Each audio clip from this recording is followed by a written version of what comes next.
It's time for Doing It with Style. You've either got or you haven't got style. If you got it, you stand out a mile. Hey everybody, glad to see you again. It's time for Doing It with Stiles, and I got a really cool guest today, and I'm going to let her surprise you.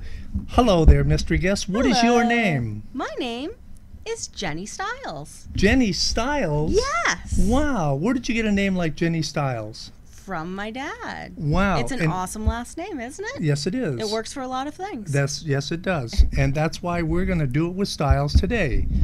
Now, here's the cool thing. Jenny and I have never met. Never.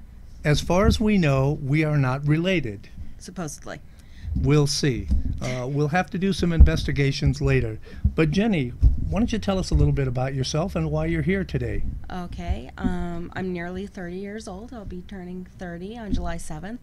I'm a kidney patient and have been my entire life, which is actually quite rare. I was born with a form of ARPKD, which is autorecessive polycystic kidney disease. Okay. Which means nobody else in my family has it. There's no reason for me to have it, but I have it. You have it. Okay. 50% of the people that are born with it as newborns are they die within 30 days, and that's usually actually because their lungs are not properly grown. Gotcha. So they can't breathe properly, and they usually die within 30 days. My parents actually got told I would die within 30 days, and here I am almost 30 years later, so the doctors were wrong. They're not always perfect. That's why, and that's how you do it with Stiles. Yep. Right? Yep. Okay. So that's interesting. So 30 years, and you are currently going through dialysis? Yes, for the second time, yes. 3 days a week? 3 days a week for 3 hours and soon to be 15 minutes. I'm on 3 hours and 30 minutes now, but my labs have been really good, so now I get to go down on my time. Cool. As a dialysis or on dialysis and as a kidney patient, what are the things that you have to watch out for? I have to watch how much fluid I drink because my body cannot properly get rid of all the fluid that I do drink. So my body has a tendency to just restore it, and it stays in my body and it can fill up my lungs if I'm not careful.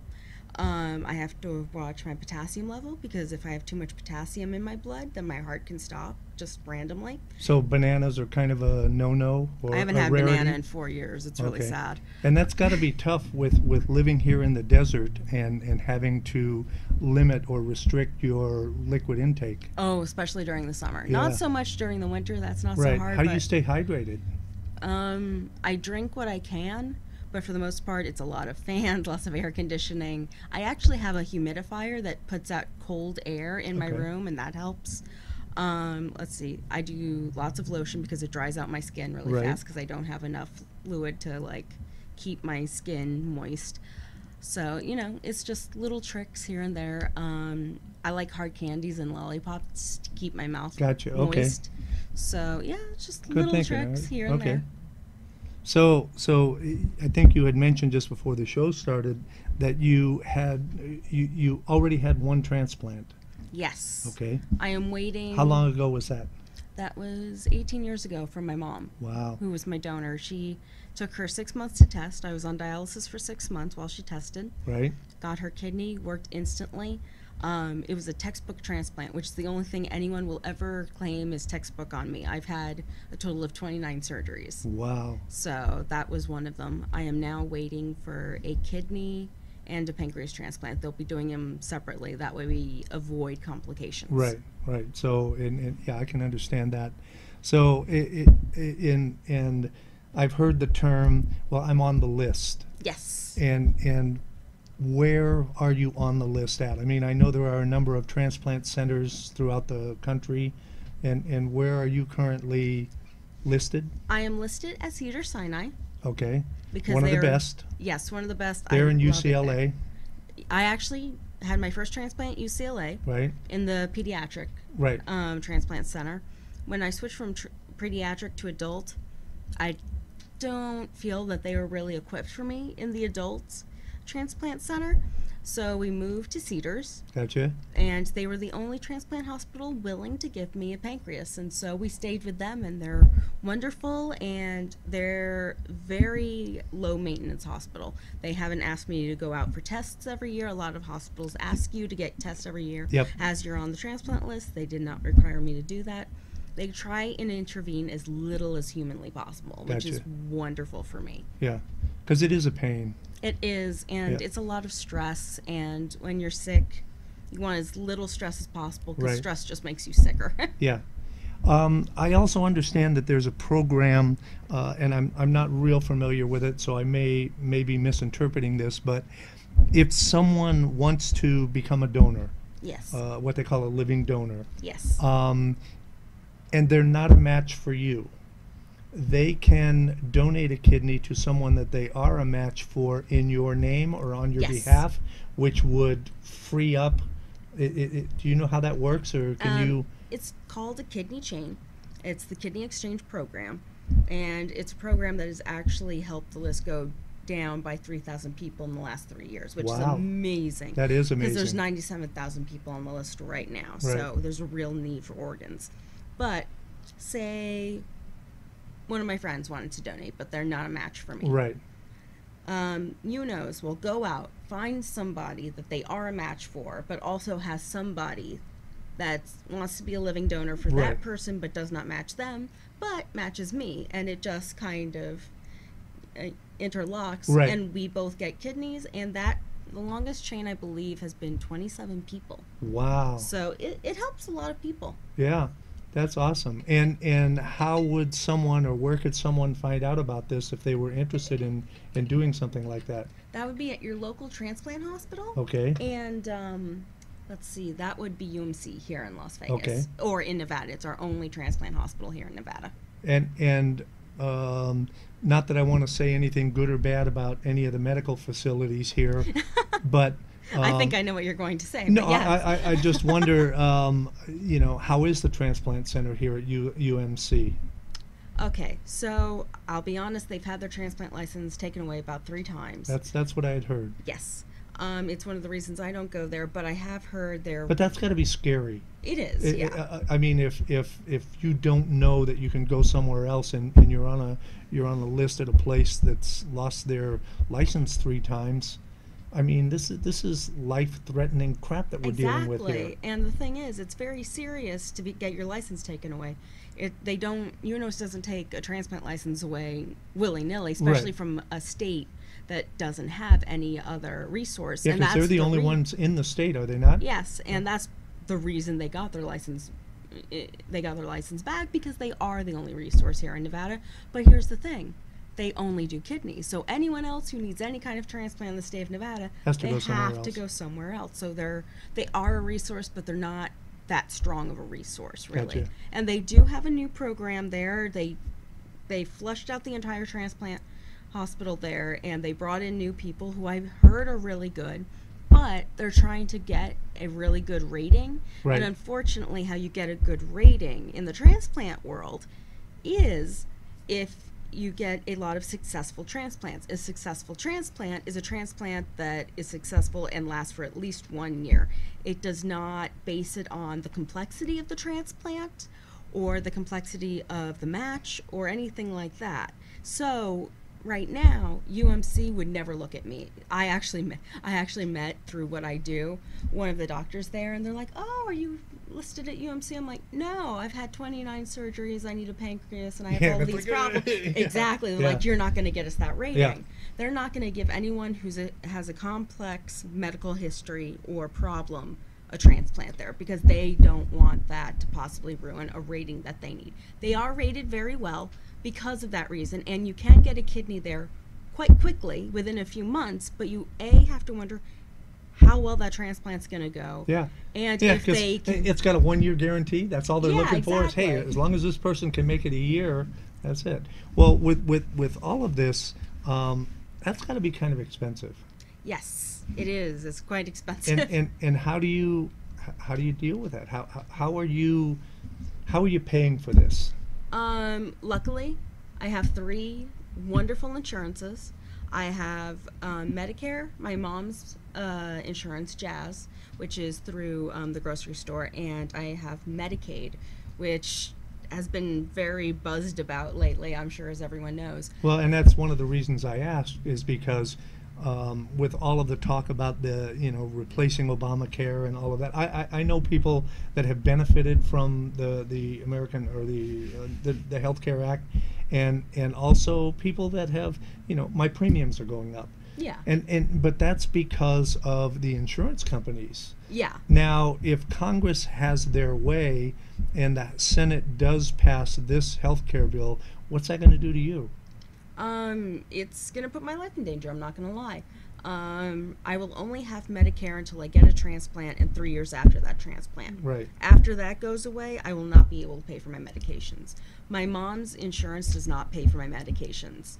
They pay mostly for the doctor's visits, the treatments, any devices I may need. And they don't pay 100% either. They don't, unless it's an ER visit. They do. Right. Okay. So if it's an ER visit, so which I don't take many of. I don't have Yeah. many ER visits, mainly because I have a low immune system, Right. and the ER is kind of like the devil to yeah, me. yeah, no, I get that. So, what is the hardest thing for you about this whole situation? Honestly, there's 2. The chance of losing my my health care, and also the fact that that's linked to me leading an independent, active, full life. Because a lot of people think insurance is just a way to keep you alive. For me and many, many people across the country, they need it just to have an independent life, to go to work, to be independent. Right. And a lot of people don't realize, a lot of people that are disabled, they see people that are disabled as lazy, and they just stay home and do nothing. No, and that's exactly right, and that's been my experience as well with dealing with people in that situation, is that they don't want to just lay around and collect Medicaid or whatever. No, I don't want it at all. Yeah, they're trying to. I mean, like yourself, I see you on Facebook, and you just went to Comic-Con. Yes, with my mom for the first time. And I'll bet that was really cool, because I remember the first time I amazing. went with my son years ago, and I'm a big Comic-Con and Star Trek fan, and and I have a lot of friends that are cosplayers, and Yeah. so you had a good time, Mom? Yes, we did. Cool. So yeah, not what you thought though, was it? No, it was a lot of fun. And there's some cool people there too, huh? There are. That's one of the yeah. things that I liked about that whole situation. Anyway, sorry, didn't mean. But that is one of the things that you've been striving for, is to lead a normal, independent life. Yes. And you just need some help to do that. You're not looking for a Exactly. handout. And I don't think anybody who feels that way is a fucking idiot, if you'll excuse me.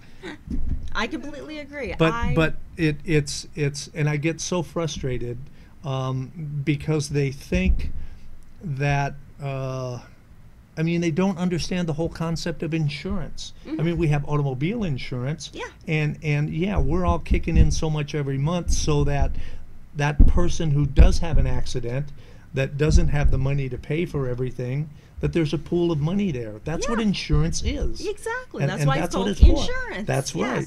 Yes. And we are one of the few countries on the planet that has such a we've got top quality health care that is not available to the public. I mean, that's bullshit. I'm extremely fortunate because I currently get all my health care from the Veterans Administration, Yeah. which is 10 times, here in Nevada, is 10 times better than any private health care I've ever had. Yeah. And it's a blessing. And I understand how frustrated and afraid that you must be at this point in time, seeing yeah. what's happening. It's And been my entire life. I've always been, and my parents have always been worried, what happens if, this, wonderful insurance we have falls out? Right. What if the bottom falls out? So, and that's been something I've understood and been worried about since I was, unfortunately, quite little. right. So, it's just something that you have to hope people that have never been in the situation, probably will never be in the situation, and have no idea what being chronically ill or disabled feels like, can be compassionate enough to understand what it's like to feel that way. So I've been getting the word out. I've went to Senator Heller's office. I remember that, yes. I've talked to people. I've actually done an interview for CNN to speak to them about it. And I talk to my friends, and I talk to people that I come in contact with about it. I mean, I've been harassed in one of my classes at UNLV for being disabled. And I've been told I'm lazy, I rely on the system. While, by the way, I was chairing Take Back the Night, which is one of the university's largest events. So I am lazy, I rely on the system, and I just lay back, and apparently I'm in paradise and life is just so easy for me. Yeah. And when I see those people like that, who've had the flu or a cold for 2 or 3 days, and they're suffering miserably, and can't imagine how that must feel to have that 24 hours a day, every day of your life. Oh yeah, and you just live through it. Yeah. Like, I get used to certain feelings, like, oh, I'm just tired today. It's in every single day. I am lethargic pretty much every single day. I don't take a day off or not do anything unless it gets to a certain extreme. Right. And, imagine that cold or flu, just that's you for the rest of your life. Yeah, that's my point. And it's just a varying amount of good to bad. So it's just like, people don't understand that people that are disabled or sick, they power through a lot of the time. We don't talk about it a lot of the time because, one, a lot of us don't like a pity party. I grew up in a house where pity was not allowed. And we'd rather focus on other things, A lot of people, don't want to focus just on themselves constantly. And that's what a lot of disabled and sick people are like. Chronically ill people are like. We don't want to focus in on ourselves 100% of the time. So if you do, you probably have an ego problem anyway.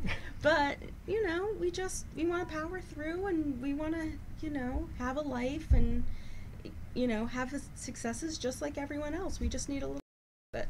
And I don't think that people really understand the process of dialysis. Oh no, I can guarantee you that. And I had a little taste a few years back.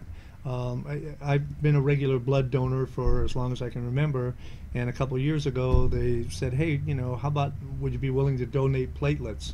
Yeah. And I go, yeah, okay, I guess so. I don't know what the hell that is, but yeah, just going to take some blood out, and so and my understanding is that that's the closest to dialysis, because they're basically taking it out of one arm and putting it in the other, in my case anyway. Yeah. And while they're filtering out. Right, they're filtering out exactly. the platelets, and that was only maybe 45 minutes to an hour. Mm-hmm. And I know I was exhausted after that. Oh yeah. And I can't imagine doing that for 3 or 4 hours 3 times a week. Mm-hmm. I mean, that's got to take a lot out of you. You basically have to plan your life around that. Oh, yeah. If you want to go somewhere else, you have to plan it so that you can be back for your next session, or make arrangements. Sit with the center nearby. Right, yeah. A nearby center. So, so what is a typical day of dialysis for you? I go in about 2 o'clock. I weigh in because there's a wet weight and a dry weight that you have. I weigh in, and we measure how far away that is from my dry weight. The dry weight is how much is the weight that you are after dialysis, after they've pulled as much fluid as they possibly can from you without making you sick, which is hard to figure out. It takes a couple of months to figure that one out. And then I sit in my chair. There's about 30 chairs in a large room, and there's a machine that's about as big as a refrigerator sitting by your chair. It's like a lazy boy chair. And you sit in there, and I have tubes in my chest. Some people have tubes in their arms. I have a bunch of scars and things from the tubes that I used to be in my arms. and they hook you up, and they do your blood pressure every 15 minutes, they check your temperature, and the whole time you have blood being taken out of you, runs through a machine, all the tubes, and it filters out all the 40% of the toxins. It does the work that your kidneys are supposed to be doing. Exactly, and your kidneys take out all of it 100% of the time, Right. much quicker and much more efficiently than a dialysis machine can. A dialysis machine, on average, only takes 40% of the toxins out of your body. So you still have a bunch of toxins running through your body, just not enough to kill you. So it runs for, a lot of people go for 4 hours, but some people go for less.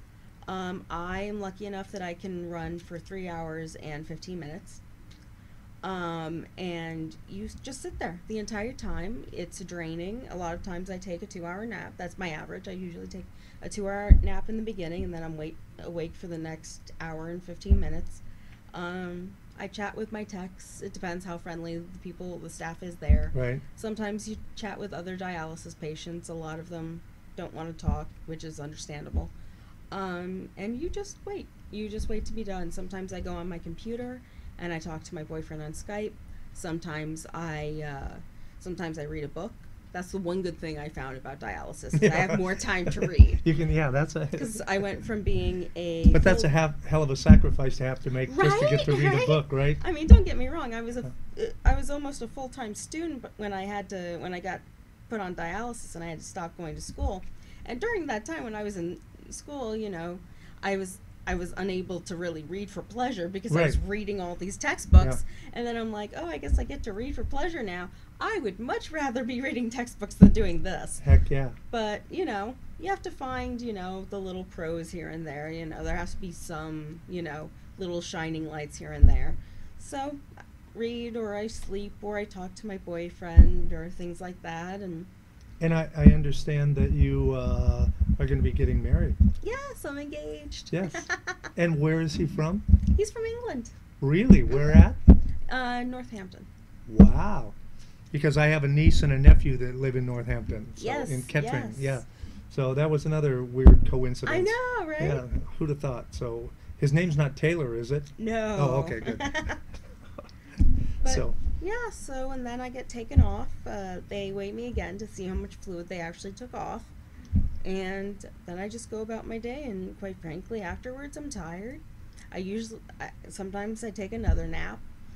I don't usually do a lot afterwards. It's usually straight home and do nothing else. And some days, you know, the day afterwards is worse than the actual treatment because your body's recovering. And when you're on the type of dialysis I'm on, which is called hemo, generally the recovery time is longer than different types of dialysis. So sometimes the rest of the next of the day is just done. There's nothing happening. Can't do it. Yeah. So it just depends on, is a day-to-day thing. So you have an event coming up. I do. I'm very excited about it. And what is this event? It's the Las Vegas Kidney Walk, and it's put on by the National Kidney Foundation. I am the chair, 2nd year in a row. Cool. And I love this event. It's my baby. And it's October 22nd. Okay. At 9 a.m. at UNLV, right by the Student Union in Pita Plaza. And it's just a blast. Last year we had so much fun. So what is this, like a walkathon or? It's a walk. It's a 1.5 miles, I believe. Okay. And you don't have to walk if you can, because we're very dialysis disabled, chronically ill friendly, of course. But there's lots of stuff to do. There's a chance drawing, which is what I'm in charge of. And then we're going to have superheroes there. We're going to have Ghostbusters. They were there last year as well. Let's see. We have different tablings from different businesses and communities. We have free food. Free food. Okay, I know, cool. free food, right? Who doesn't want free food? Yeah. Let's see. And a lot of it's kidney-friendly food, Good. mind you. We just have a blast. There's music, tons of entertainment. We just have a really good time. We try not to focus so much on the illness at this event, because all of us, as you just heard, we have to focus on the illness for those that are on dialysis 3 times a week for many hours. This is a celebration of life and of our donors and our techs and the people that take care of us and the people that are there saving our lives and us living a full, happy life with the disease. And if people cannot attend, is there a way or a place that they can donate? Yes, there is. Okay. Yes, you can go to kidneywalk.org, Okay. plug in your zip code, the walk will come right up, and you can donate. And Cool. to if you want to join the walk, that's also the way to do it. You can register through there. And even if you can't make it, you know what? You can be with us in spirit and register anyway. It's free to register, Okay. so you're not losing anything. And they by- register the same thing, kidneywalk.com or .org. And you can start your own team and get all your friends all in it. It's a great time. And this is how is the event raising money? I mean, how do you raise the money? How does the mechanics of that work? Just through donations, Okay. sponsorships. We're still looking through sponsorships through any local businesses that would like to do that. You can come and table with us. It's a good time. And we last year raised $53,000. Wow. We're That's great. We're expecting 700 people this year, and we're going to hope to raise $58,000, which goes towards screening people here in Las Vegas. Right. That if you can screen someone and find out early that they have kidney disease, they have a great chance of never having to go through dialysis or needing a transplant. Right. So if you can get screened and just live a kidney-friendly lifestyle and be watched by doctors and not have to go through that and not have to go on the list, then Is and okay, so the screening, isn't that something that if you go to the doctor on a regular basis or you have checkups, is that something that they normally not do? necessarily. There Okay. are 26 million people in the U.S. right now that have kidney disease. Most of them are completely unaware of it. Wow. Um, And so what would I do if I went to the doctor and said, hey, can you screen me for kidney disease? Yes, you should definitely go to your regular GP Right. and ask them for a screening. It's not difficult. It's not painful. It's Is it a very blood easy. test or? It's a blood test. It's a urine test. Gotcha. So it's something that you do anyway when Exactly. you're. Yeah. So and just So- ask them to add that to the list Yeah. of things that they're checking They'll for. add something called a GFR, Right. which will actually test the percentage of function in your kidney. Gotcha. And also they will test your urine for just to see how well your kidneys are filtering out your blood into your urine, because it's your kidneys that actually make urine. If you have no kidney function, you cannot pee. Wow. And that is not a cool See, fact. I didn't know that. Yes, and kidneys, also part of our new campaign with the National Kidney Foundation. It's Heart Your Kidneys, and it's getting out the idea that your kidneys actually protect your heart by monitoring your blood pressure. Your heart does not monitor your blood pressure. If you have high blood pressure, you need to check your kidney function, because having high blood pressure can actually lower your function of your kidneys, Yeah, scar them, and it means later down the road, you're much more likely to need a transplant. My dad actually can't donate a kidney to me because he had high blood pressure for so long. That was my wasn't problem, monitored. yeah. Exactly. A lot of people have that problem.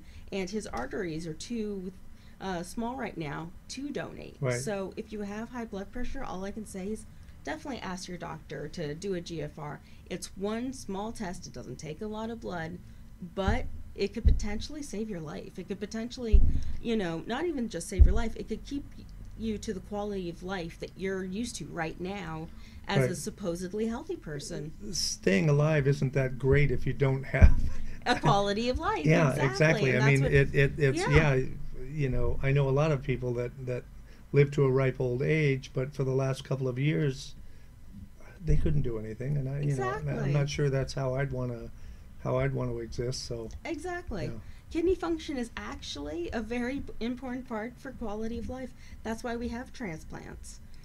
Yes, you can live 5 to 10 years, give or take, depending on your situation, on dialysis.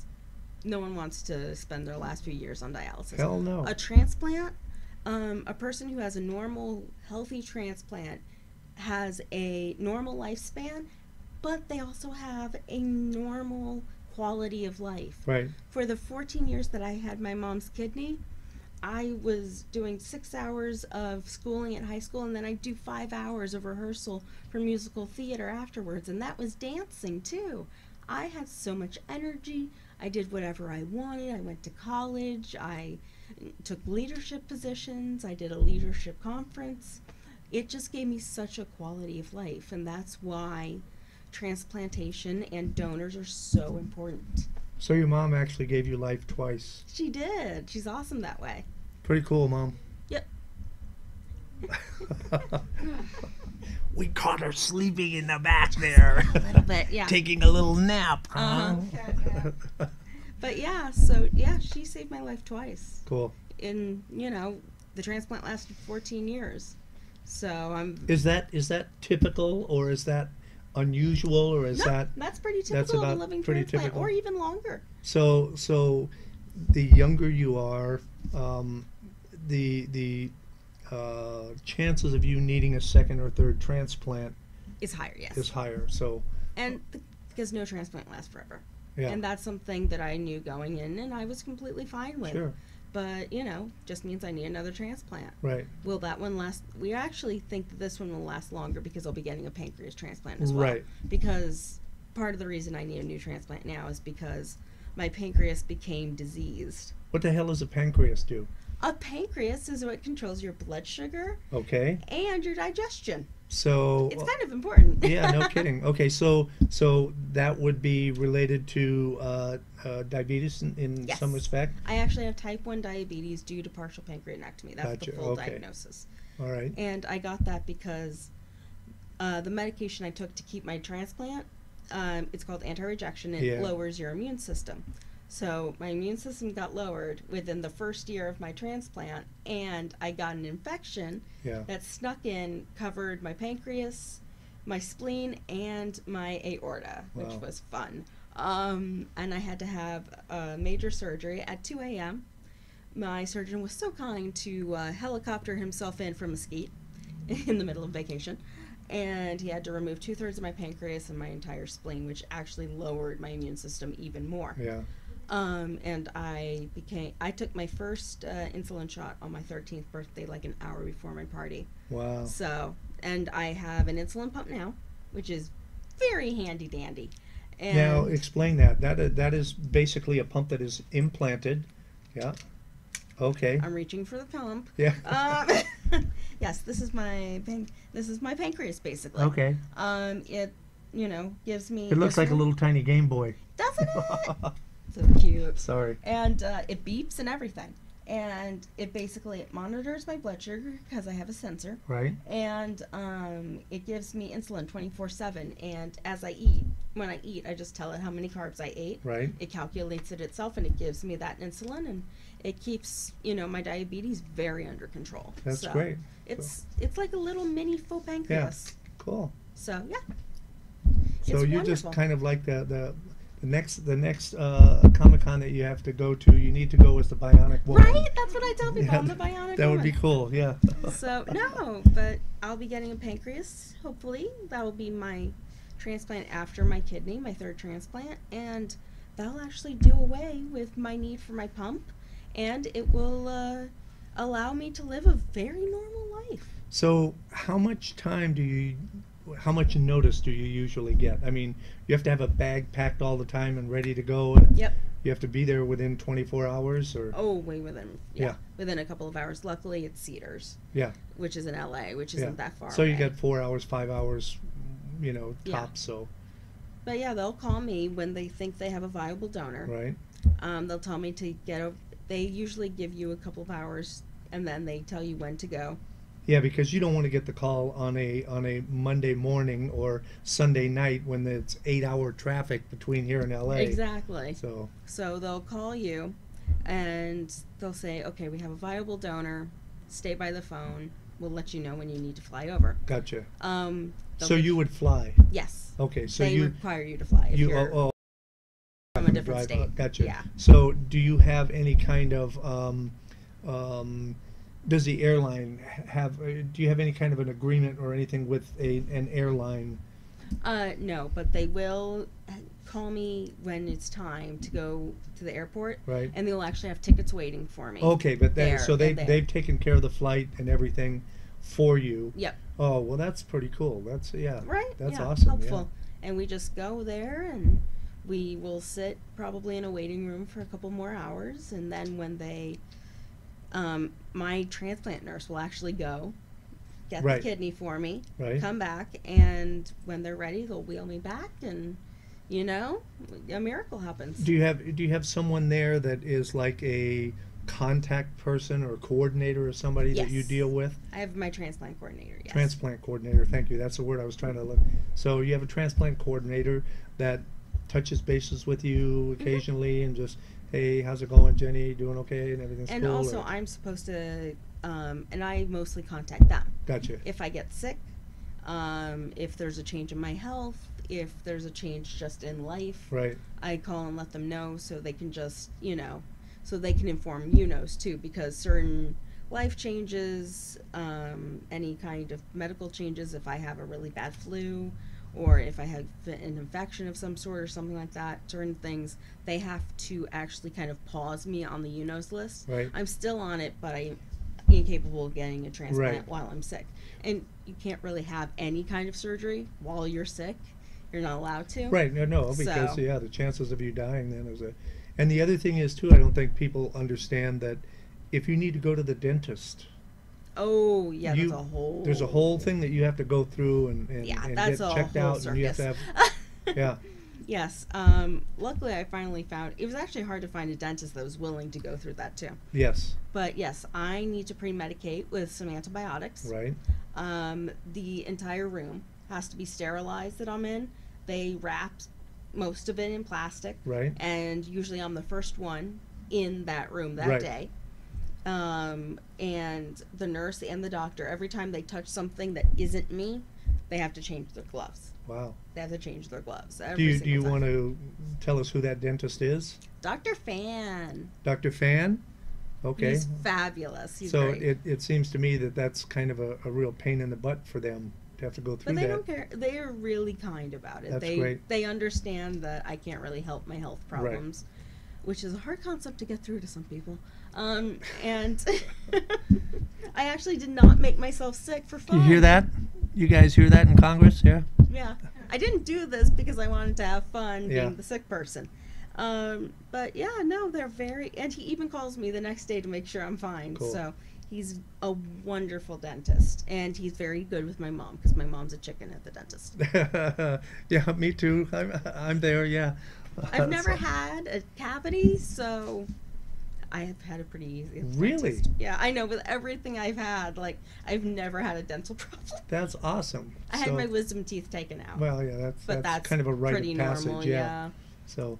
So it's one of the things that I'm kind of amazed at. Maybe not amazed because I understand how it goes, but how you've been able to maintain a positive attitude through all of this. Well, thank And you. like I said, since we've been friends on Facebook, I know that you have your up days and your down days, but the overall gist of everything is you're a pretty positive person. You know what? You either laugh or you cry. Yeah. And I still have my days where I cry. Of course. And my boyfriend knows those days very well.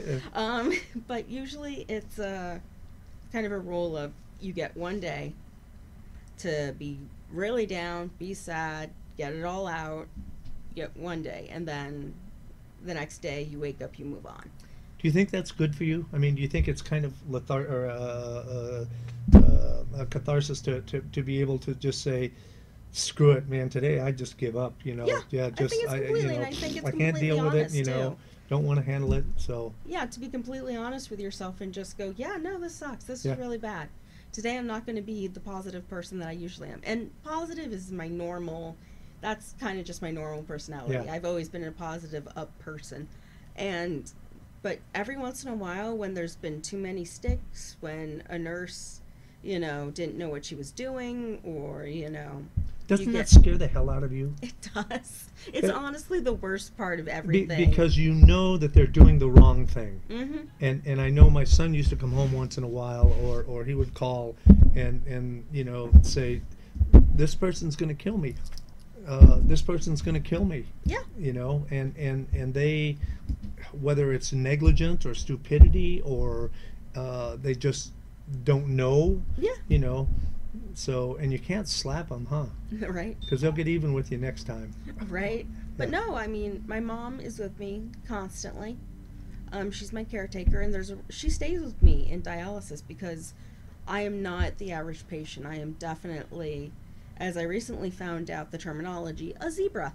There's a medical term that when you hear hoofbeats, you think horse, Right. not zebra. Gotcha. I'm the zebra. You're the zebra. Okay. But, you know, I am the zebra. I'm the one that can't take this medication. I'm the Right. one that if you give this medication this way, I'm going to have a reaction. And so many nurses and doctors don't get that. And I've had so many nurses that go, oh, she's just a normal dialysis patient. I can give her this med. No, I'm allergic to it. No, Right. I have a bad reaction to it. Just a few months ago, I had someone who tried to give me iron IV treatment. Just an iron IV in my IV. And my mom goes, what are you trying to give her? And she's like, iron. She's allergic to that. It'll give her a stroke. And they told me, oh, it's okay. It was her first day. I'm like, oh, I didn't realize anyone she kills on her first day comes back to life. Thanks. But, you know, you have to be careful. And that's really the scariest part of my life, because as long as a doctor and nurse are vigilant with my health care, I'll be fine. Yeah.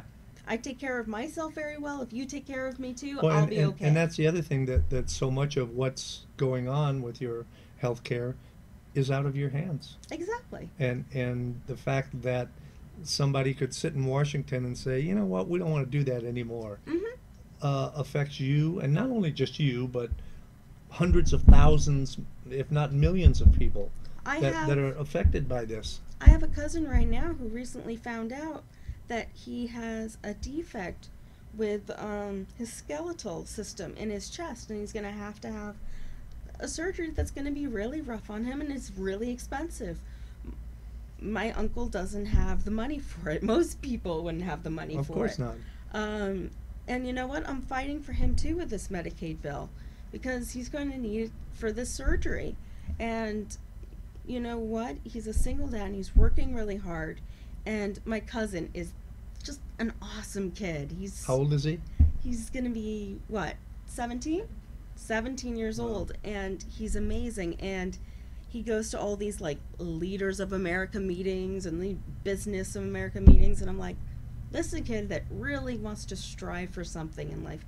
And he works really hard. And he joined athletic teams because he said, I know they like well-rounded people in college, and I'm going to get in college, and I'm going to have a scholarship. He reminds me of me. I was the same way as a kid. And he's such a go-getter, and I don't want this surgery, and I don't want that to weigh on him either. I want him to focus on his future. He's so excited about his future. And I'm fighting for him too, and I'm fighting for everyone who's like me, who doesn't want to be labeled lazy or someone who just wants a handout. I just want to, as they say, I just want a hand up. I need just a little bit of help. I need a caretaker to make sure that when I can't do things myself, I have someone to do them for me or do them with me. So you said that your mom is your caretaker, and so she has to continue working, because if she doesn't, you won't have the insurance. Exactly. So she works 40 hours a week just so I have and, insurance. And so she's taking away from one or the other. She's either taking away from being your healthcare provider or you know, your insurance provider. So it's got to be tough, and I don't think I don't think people realize the effect on the people around you. Oh yeah. You know, in they worry about you, you know, and they're constantly maybe not afraid but concerned, you know, and they know that just like you, it's not, a lot of things aren't in their control. My best friend for the last couple of weeks has been giving me updates. She's been I can tell she's waiting by the TV, watching updates Right. on the Medicaid and the Medicare bill and all of the other things and who's voting how. And we recently had Governor Sandoval veto a Medicaid for all bill here in Nevada, which could have helped a lot of people. Yeah. And she was watching that too. And my best friend's watching this because she tried to test for me as a donor. She has a thyroid condition, which she has under control, but they still wouldn't take her as Yeah. my donor. And the thing is, we've been friends since I was 12. Wow. And she was saying when she was 13, 14, I'm going to be your donor. She runs marathons and they won't take her. But she's there waiting by the phone. I mean, there's many days I could have given up. Dialysis is considered a life support system. Yes, it is. And I could have easily said, because they sit you down very Right. officially Right. when you first go into kidney failure and go, we need to have a talk with you. And they tell you you can choose transplant, dialysis, or nothing at all. Right. And these are your life decisions. And it's basically like them telling you you can sign a DNR and end this now, or Right. you can live on it, or you can go for a transplant. I told them from day one I'm going for a transplant. Could I have gone the easy way and said, I'm just not doing this? I've done this for, at the time I was 26 years old. Could I have said, I've done this for 26 years. It's hard enough. Yeah.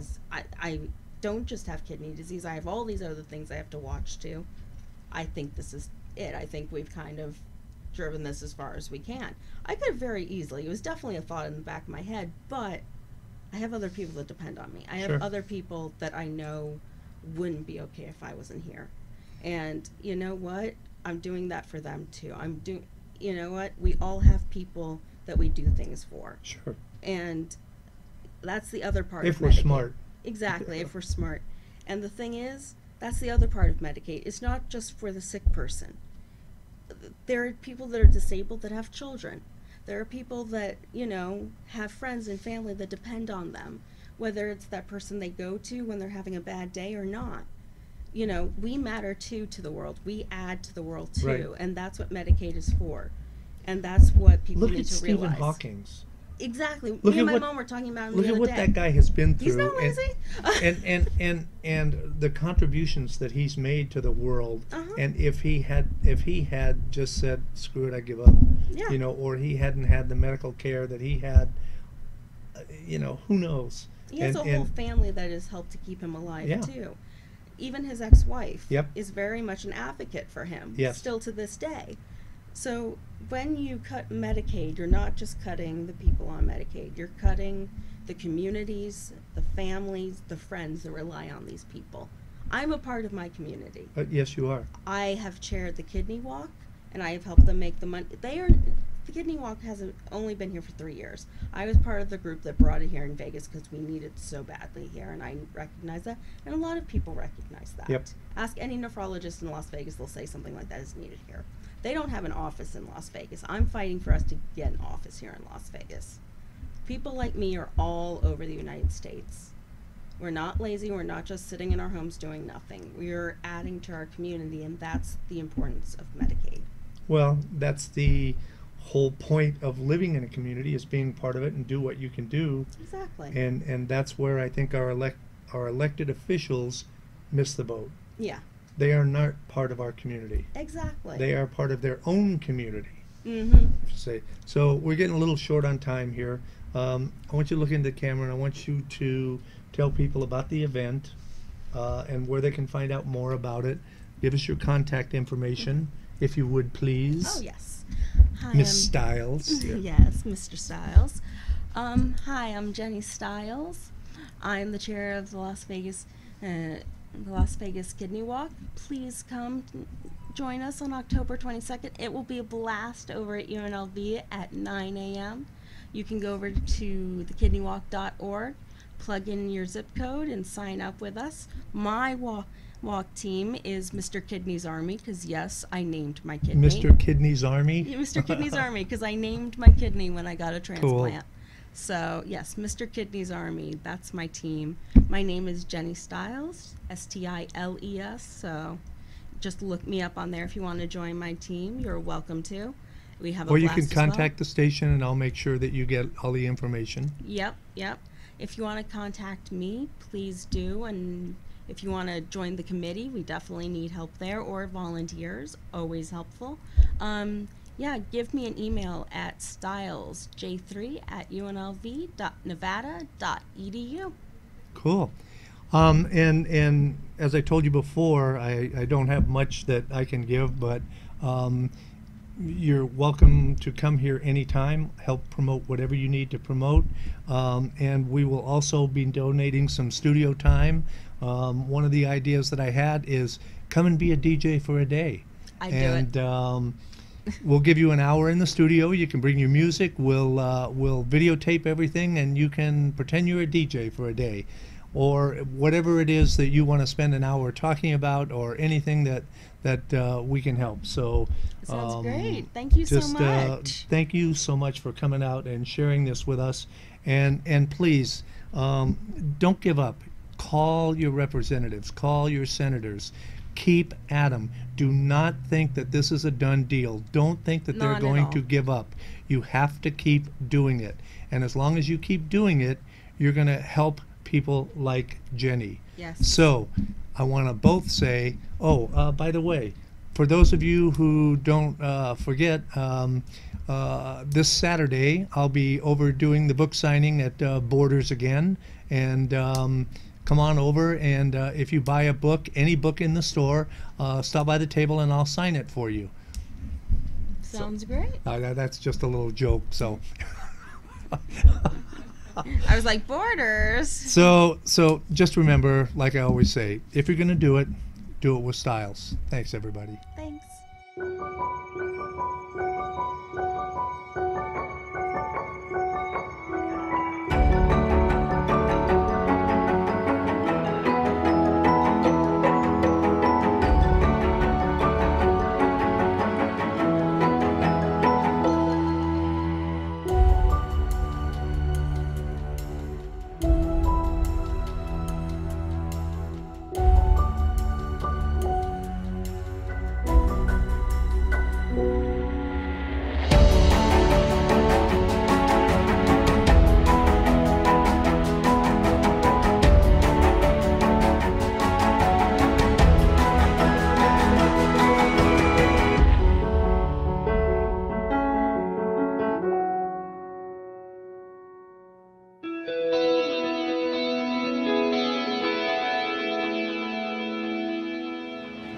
There's so many people suffering from kidney disease and they don't really realize it, so it's very important for us to be out here raising awareness. We're just here not just to help me, but to help everyone else that's going through this. We are walking for our 3rd consecutive year. This event makes us feel amazing, makes us feel together as a family. I'm walking on behalf of my daughter, Alexis Consalvo. My daughter, Jenna. We're walking for my beloved husband, Robert Pica. You just have to live with the memory and try to honor everything he was passionate about, and this is one thing he was passionate about, the walk.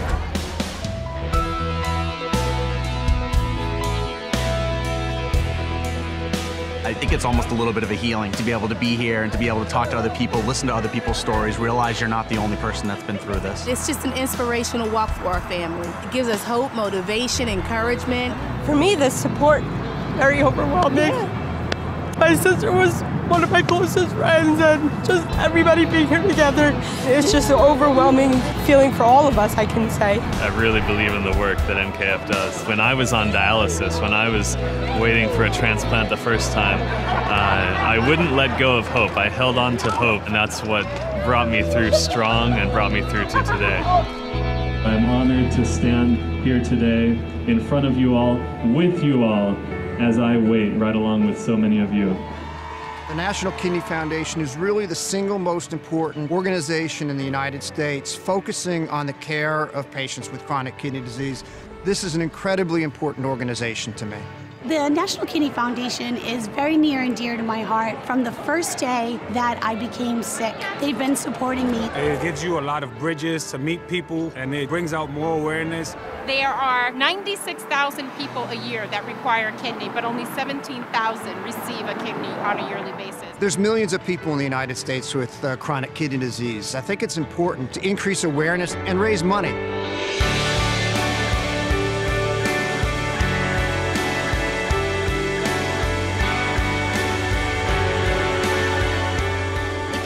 Is amazing.